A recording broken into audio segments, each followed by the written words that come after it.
Olá, turma. Então, essa semana, como tem sido de praxe, né, antes da gente começar o assunto, nós vamos fazer uma correção bem rapidinha das atividades da aula da semana passada. Lembrando que se você ouvir um cachorro latindo, um som passando, alguém conversando, é a vizinhança. São coisas que eu não consigo controlar, tá? Nessa primeira atividade aí da semana passada, eu pedi para vocês caracterizar os nematelmintos, desculpem, em relação a algumas características. Né? A primeira delas, organização corporal. Eu coloquei aqui bem simples uma resposta. Eu vi que alguns de vocês responderam, né, ah, com mais detalhes, tá? Não tem problema. Então, o corpo em formato cilíndrico, aquela história, né, de ser um tubo dentro de um tubo e afilado nas extremidades. Locais em que vive. Coloquei, nós temos exemplares aqui de vida livre, vivendo em água doce, água salgada, até em ambientes terrestres úmidos ricos em matéria orgânica, tá? E também espécies parasitárias, que a gente vai conhecer hoje. Em relação à alimentação e à digestão, são heterotróficos, né? Não conseguem produzir seu próprio alimento. Lembrando que aqui eles podem ser parasitas ou de vida livre, né? E possuem digestão tanto extra quanto intracelular. Então, parte do alimento é digerido ainda na cavidade digestória, depois é fagocitado e dentro da célula essa digestão termina. Reprodução. Por último aqui, tá? A maioria é dioica, ou seja, você tem macho e fêmea em indivíduos separados, mas existem exceções de espécies monóicas, certo? E elas apresentam dimorfismo sexual. O que isso quer dizer? Você nota claramente a diferença entre machos e fêmeas, né? Olhando no outro exercício, eu coloquei uma tabela para você completar, né? Comparando nematelmintos com platelmintos, que é o filho que a gente já viu. Então eu coloquei aqui, ó, cavidade celomática. Nos nematelmintos surge o pseudoceloma, porque agora aqui nós temos organismos, né, com um falso celoma, uma cavidade corporal interna preenchida por um líquido, e esse líquido garante aí, né, sustentação, eu diria, do corpo desses animais. Ao passo que nos platelmintos essa cavidade não existe, eles são acelomados. Eles têm em comum um número de folhetos embrionários, ambos são triblásticos, então tem ectoderma, endoderma e mesoderma. A forma do corpo muda, né? Nos nematelmintos é cilíndrico, como a gente viu no exercício anterior, e nos platelmintos é achatado dorso-ventralmente. Inclusive é isso que dá nome, é uma referência de que dá nome ao filho, né? Sistema nervoso nos dois também é do tipo ganglionar, tá? Formado por gânglios, e a partir desses gânglios a rede nervosa se espalha por todo o corpo dos animais. Dimorfismo sexual nos nematelmintos é evidente. Claro que existem algumas espécies dioicas, né? Aí eles não entram nessa classificação. E nos platelmintos, algumas espécies você consegue perceber, tá? Essas espécies que você tem, o dimorfismo sexual, são as espécies dioicas, macho e fêmea, indivíduos separados. É porque a gente tem outras espécies também que são monóicas, por isso que a gente tem que reforçar isso. Sistema digestivo nos nematelmintos é chamado de completo, né? Um sistema presente, então tem boca, todo o trato digestório terminando em ânus, por isso que é chamado de sistema digestivo completo. Nos platelmintos, não, né? Tem apenas uma única cavidade, que funciona tanto para a ingestão de alimento como para a eliminação de excretas ou de restos alimentares. Tipo de respiração nos dois, tanto nos nematelmintos como nos platelmintos, é cutâneo, ou seja, através da pele. A entrada de oxigênio e a saída de dióxido de carbono acontece através das células epidérmicas, certo? Agora aqui nós vamos ver, propriamente dito, as doenças, né, as principais doenças provocadas por nematelmintos, tá? E é muito importante que você assista o vídeo para que você consiga perceber os ciclos explicados direitinho. E se tiver dúvida, pausa. Se tiver dúvida, ele pode mandar e-mail ou mensagem lá no grupo de WhatsApp, tá? A primeira doença que nós vamos ver, ela é chamada de ascaridíase. Esse nome é uma referência ao patógeno Ascaris lumbricoides, nome científico, tá? Aqui nós temos um pedaço de intestino que pela obstrução, né, pela quantidade exagerada de Ascaris lumbricoides, a famosa lombriga, esse intestino teve que passar por uma cirurgia, né? Eu acho que o que deve ter acontecido aqui é que a obstrução foi tão intensa que o intestino rompeu. Não sei exatamente o que aconteceu, né? Aqui nós temos a imagem de um ovo microscópico, né? Com o ovo com o embrião, e aqui um ovo eclodido já com a larvinha, tá? Lembrando que nós estamos falando agora de nematomitos, tá? Então, cuidado para não confundir.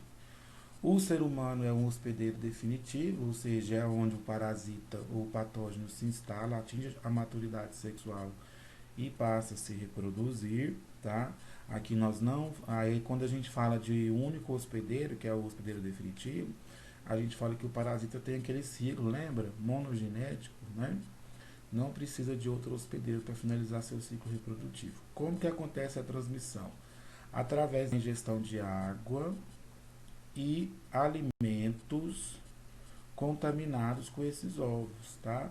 Daqui a pouco no ciclo a gente vai ver como é que esses recursos, né, tanto água como alimentos, podem ser contaminados com esses. Ó, então, transmissão. Alimento e água contaminado, certo? Os principais sintomas. Pode ocorrer pessoas que têm parasita, mas não desenvolvem nenhum sintoma. Por esse parasita se alojar especificamente no intestino, né, os sintomas estão associados a distúrbios intestinais.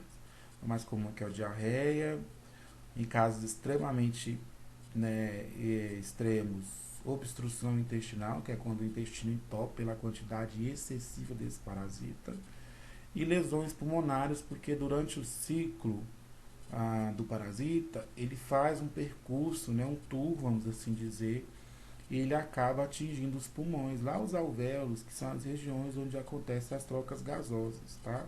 Então essas lesões pulmonares são características por causa disso.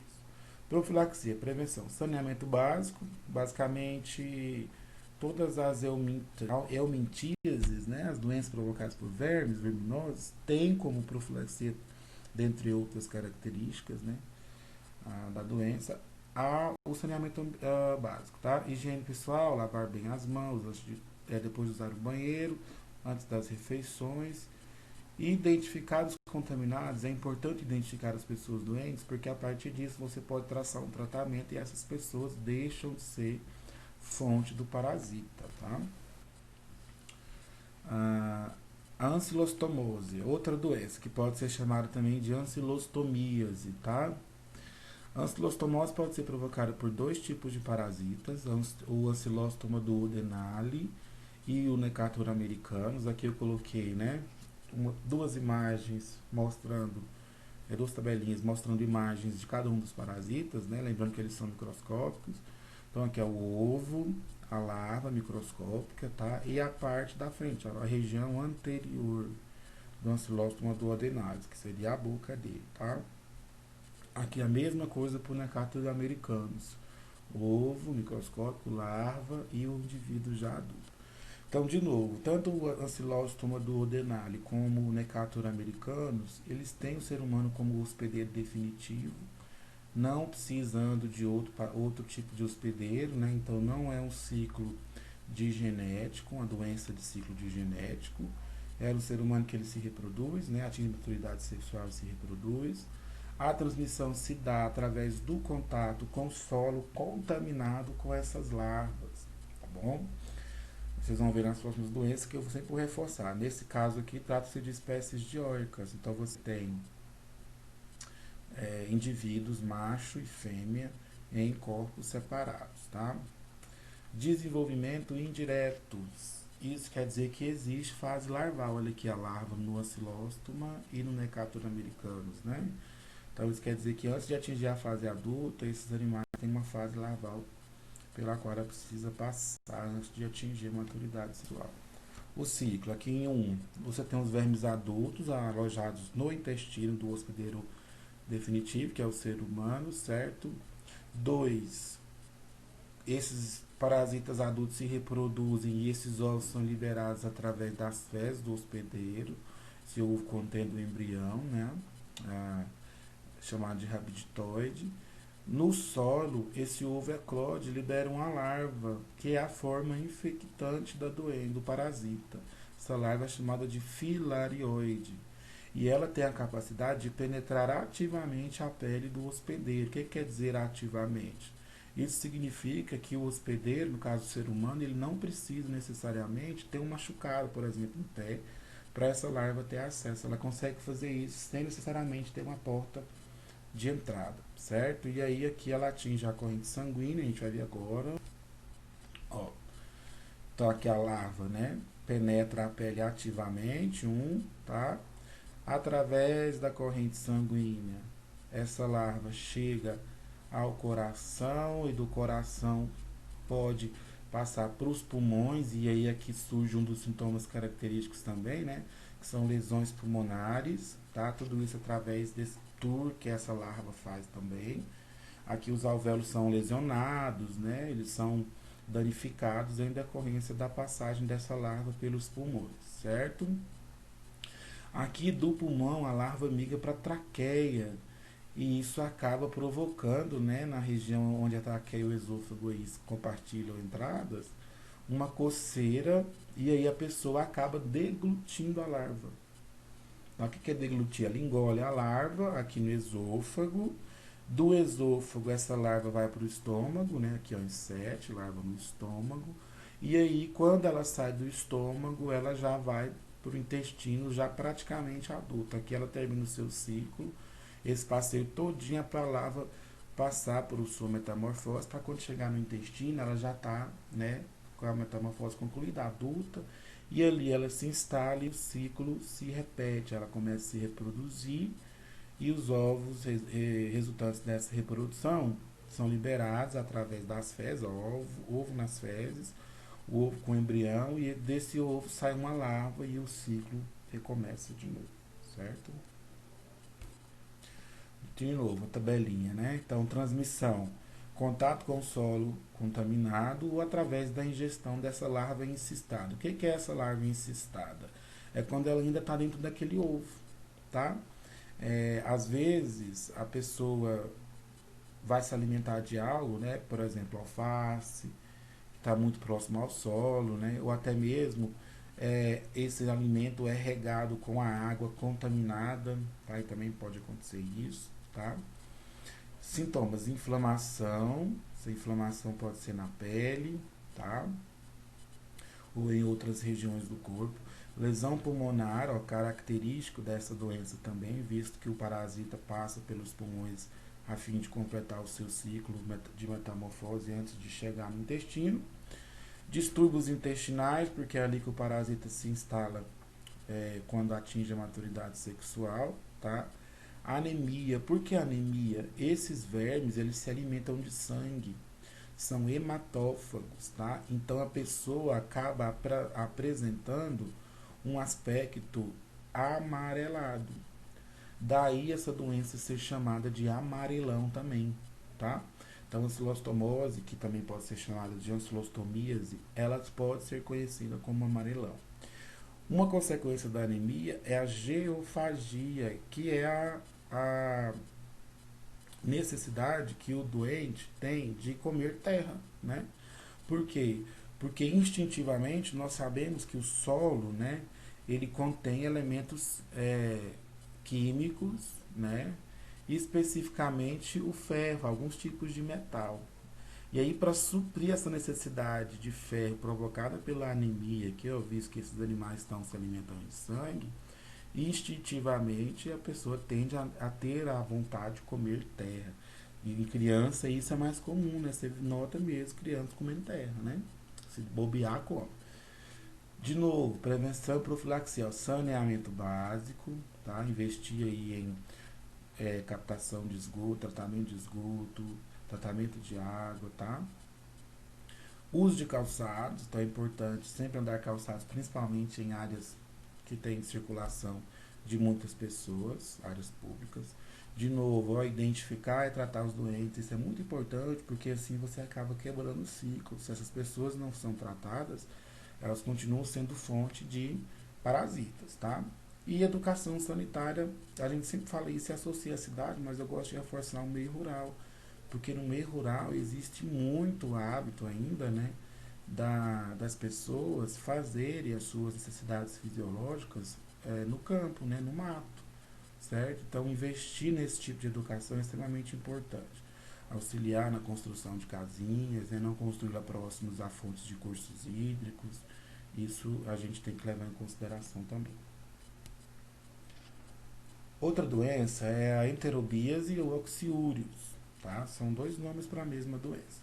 Provocada por enteróbios vermiculares, né? Aqui nós temos uma foto do ovo, o parasita aqui, a larva, né? Aqui o macho e a fêmea, tá? De novo, o hospedeiro definitivo é o ser humano, então trata-se de um parasita que tem um ciclo monogenético, não precisa de dois hospedeiros para finalizar o seu ciclo. Transmissão, contato com os ovos das fêmeas, né? Eu coloquei das fêmeas porque para reforçar que aqui nós temos dimorfismo sexual, tá? As espécies são dioicas com dimorfismo sexual, então você tem fêmea e macho em indivíduos separados, de novo, com desenvolvimento indireto. Isso quer dizer que nós temos a fase larval. Então você consegue observar no microscópio, na foto de microscópio, né, que existe uma diferença entre o macho e a fêmea. A fêmea, quando corada com corante próprio específico, ela se apresenta na coloração mais intensa do que o macho. E o macho também ele é mais calibroso, né? Mais grosso, vamos assim dizer, do ponto de vista do calibre da fêmea. Tá? Como que acontece o ciclo, né? Então vamos pelos números aqui. Ó. Número 1. Os ovos desses parasitas, eles são liberados nas pregas perianais, tá? São as pregas ali na parte externa do ânus, certo? Quando essa liberação desses ovos acontece, eles se maturam, né? Eles atingem o preparo, vamos assim dizer, para a liberação das larvas entre 4 e 6 horas após a postura, tá? Pode acontecer desses ovos ser ingeridos. Por quê? Porque durante o processo de postura dos ovos nas pregas perianais, isso provoca muita coceira. E isso é mais comum à noite. Por que à noite? Porque à noite a movimentação da pessoa ela diminui quando ela está dormindo. Então é o momento que a fêmea, né, entendeu aí, vamos assim dizer, que é o momento ideal para ela sair do intestino, que é onde é a região que ela fica a maior parte do tempo, para colocar os seus ovos na região exterior do ânus. Esse processo provoca muita coceira e eventualmente dormindo a pessoa pode coçar o ânus, né? E aí pode acontecer de depois levar a mão à boca e acabar ingerindo esses ovos de novo. Então é um ciclo, né, em que a pessoa se contamina, tá? E aí as larvas eclodem lá no intestino delgado e aí a partir daí ela passa por um processo, né, até atingir a fase adulta. De novo, dimorfismo sexual, ó, machos e fêmeas são diferentes, tá? Lembrando que à noite é ideal para que a fêmea migre para a região perianal, que é a parte externa do ânus, para a postura dos ovos, considerando que nesse momento o ser humano, o hospedeiro, está com a movimentação menor, tá? Aí os ovos é a fase infectante, né, o estágio infectante, e os ovos com embrião, tá? E os ovos na região perianal servem como estrutura para diagnóstico da doença, tá bom? Transmissão, infecção direta ou indireta. Então a direta é aquela em que a própria pessoa se infecta, né? Como eu falei, ela coça ali a região perianal e eventualmente sem querer levar a mão à boca. E a indireta é quando você acaba ingerindo esses ovos através de outros meios que não você próprio, tá? Sintomas mais característicos é a coceira, né, que é o chamado de prúria anal, provocada pela migração da fêmea até a região para a postura dos ovos. Inflamação anal, porque durante esse processo, além dos ovos, a fêmea libera uma substância que acaba provocando inflamação. E danos na parede intestinal provocada pela presença do parasita adulto, tá? Lá dentro do intestino. A prevenção, profilaxia, higiene pessoal, tá? Importantíssimo durante o banho, né? Higienizar bem a região perianal. Saneamento básico, de novo, aqui, ó, muito importante para todas as verminoses, juntamente com a necessidade, né? A importância de identificar os doentes e depois disso tratá-los para que eles deixem de ser fontes do parasita. E claro, cuidado com a roupa dos doentes, porque imagine você começar a colocar a roupa de uma pessoa doente com a roupa da pessoa que não está doente, você pode querer favorecer a transmissão de uma pessoa para outra, tá? Uma transmissão indireta, uma infecção indireta. Uma outra doença é chamada de bicho geográfico. Essa doença é um pouco diferentona das outras, né? Provocada aqui, ó, por o Ancylostoma brasiliensis, né? Mesmo gênero do Ancylostoma duodenale, só que espécie diferente, que é a imagenzinha dele, né? Com a boca aberta. Transmissão se dá através do contato com os ovos. De novo, espécies de órgão, então você tem diferença da fêmea para o macho, apresentando dimorfismo sexual, com desenvolvimento indireto, que indica a presença de fase larval no ciclo. Nesse caso aqui, do bicho geográfico, o Ancylostoma duodenale, o Ancylostoma brasiliensis, ele tem cães e gatos como hospedeiro definitivo. O que acontece é que, eventualmente ou acidentalmente, a larva desse hospedeiro, a larva desse parasita, do Ancylostoma brasiliensis, ela pode infectar um ser humano. E aí, como essa larva não encontra no corpo humano as condições ambientais que ela encontraria no hospedeiro definitivo, que é cão e gato, ela fica migrando através da pele, né, provocando um processo inflamatório e doloroso, e por onde ela passa fica o trajeto, né, se assemelhando muito a mapas. Daí o nome da doença, bicho geográfico. No próximo slide agora, ó, vocês vão ver essas imagens. Antes disso, eu vou falar do ciclo, né? Então, o que acontece? Cães e gatos são os hospedeiros definitivos, né? Naturalmente, esses indivíduos se alojam no intestino de cães e gatos quando eles estão adultos, quando o verme está adulto. E aí os ovos com os embriões são liberados através das fezes, tanto de cães como de gatos infectados. No solo, no ambiente externo, esse ovo eclode e libera uma larva. Essa larva pode seguir dois trajetos, dois caminhos. Primeiro, reinfectar cães e gatos, que seria o ciclo natural, né? Ou eventualmente infectar o ser humano. E aí, como eu mencionei, né, a larva não encontra condições ambientais favoráveis ao término do seu desenvolvimento para atingir a fase adulta. E aí ela fica migrando sobre a pele, né, provocando entranhas, provocando linhas, né, resultantes do seu trajeto, tá? Aí fica com esse aspecto aqui, ó. Por isso que chama de bicho geográfico, tá bom? Então, por onde ela passa, ela vai liberando substâncias químicas e tóxicas, né, que provocam ardor, inflamação, resposta alérgica também, tá?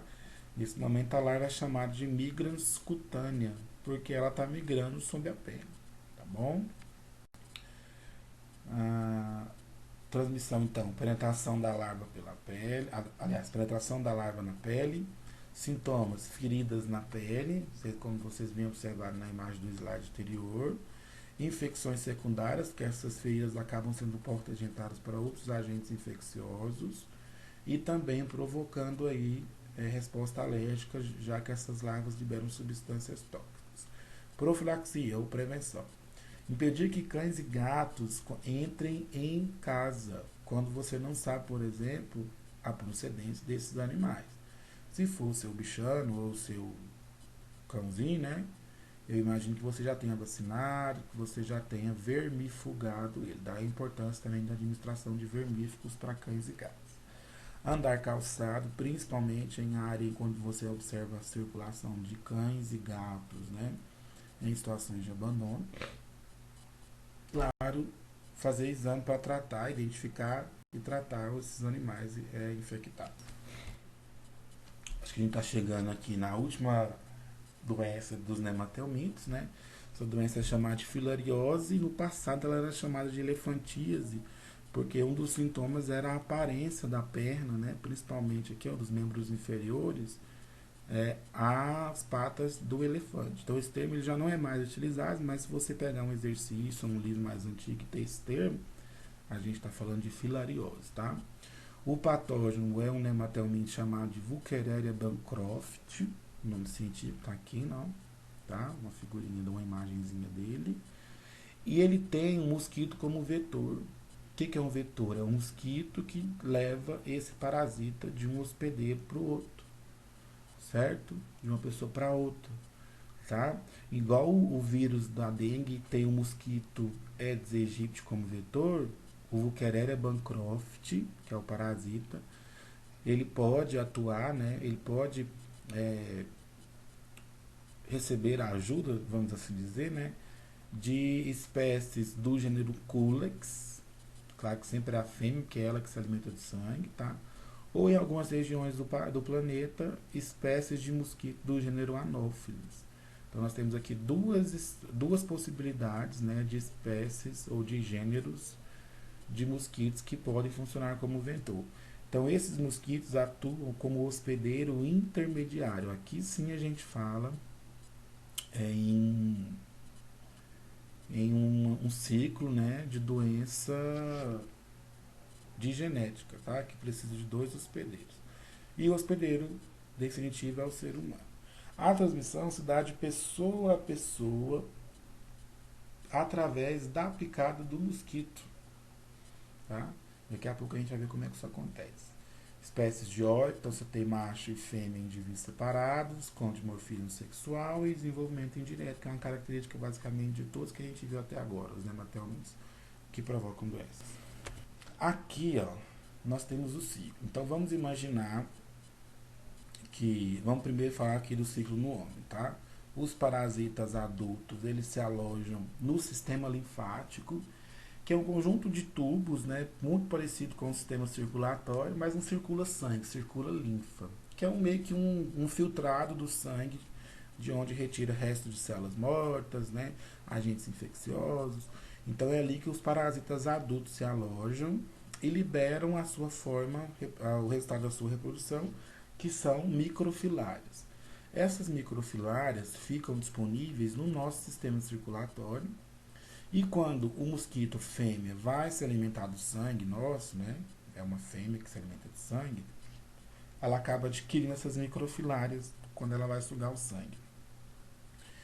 No mosquito, essas larvas, essa microfilária, ela passa por uma modificação anatômica, né? Lá no intestino do mosquito, depois passa para a musculatura, até migrar para o sistema, para o aparelho bucal desse mosquito, e aí quando ele migra para o aparelho bucal do mosquito fêmea, ele já está na sua forma infectante.